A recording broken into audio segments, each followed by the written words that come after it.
Once upon a time, I too lived in the world of Protestantism.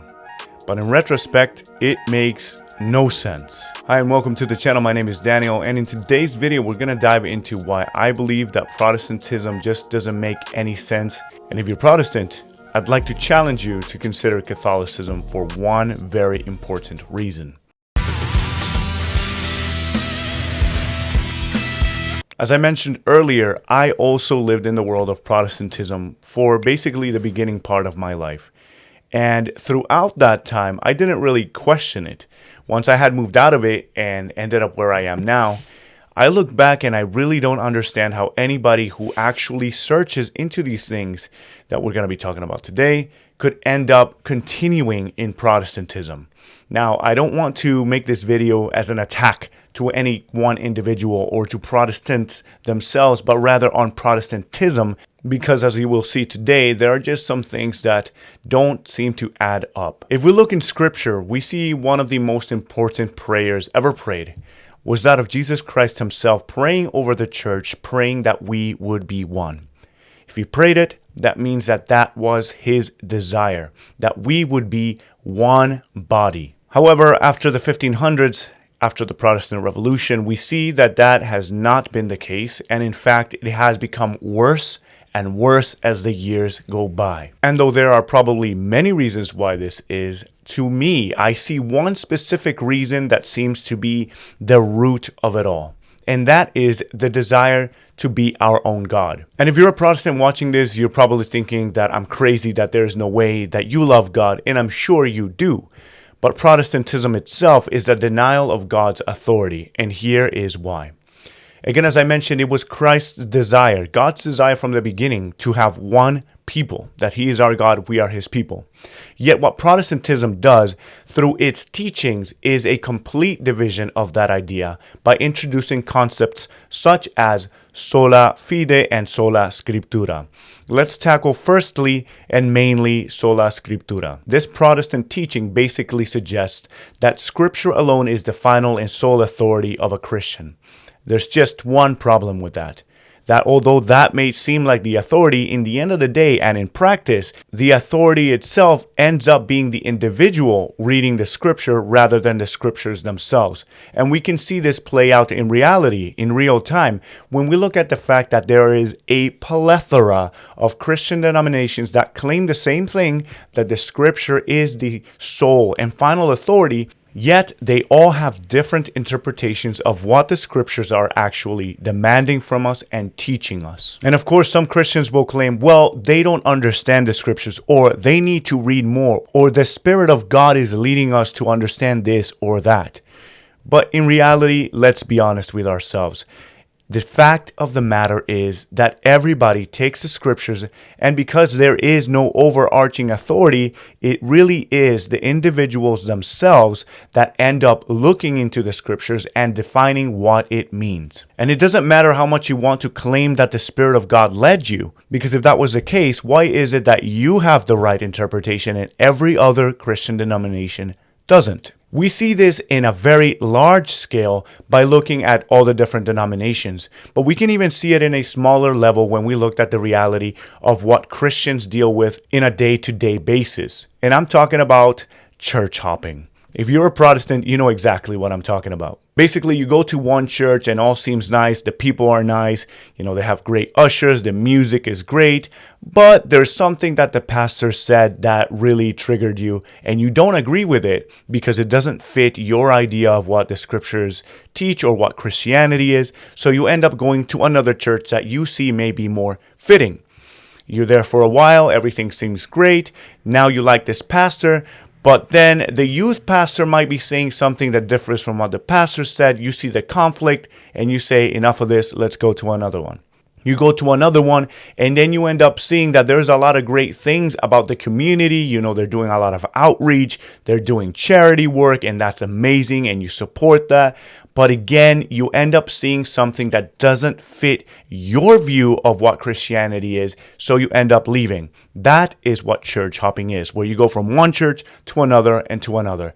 And I know this firsthand because my family had to deal with it when my family became Protestant Christians, and we ended up going through that same route. I ended up going through Baptist Church, Seventh-day Adventist, non-denominational, Pentecostal, and probably others that I don't even remember. Now again, I'm not trying to attack any particular Christian Protestant, but rather Protestantism itself, because this ideology that the Protestantism movement promotes is quite dangerous. And this is essentially relativism, which is what we see now in society, where everybody claims to have their own truth.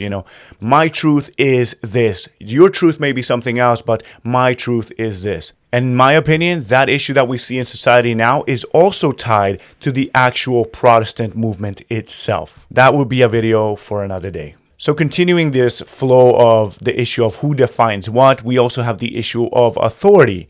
If it's not you, is it your pastor?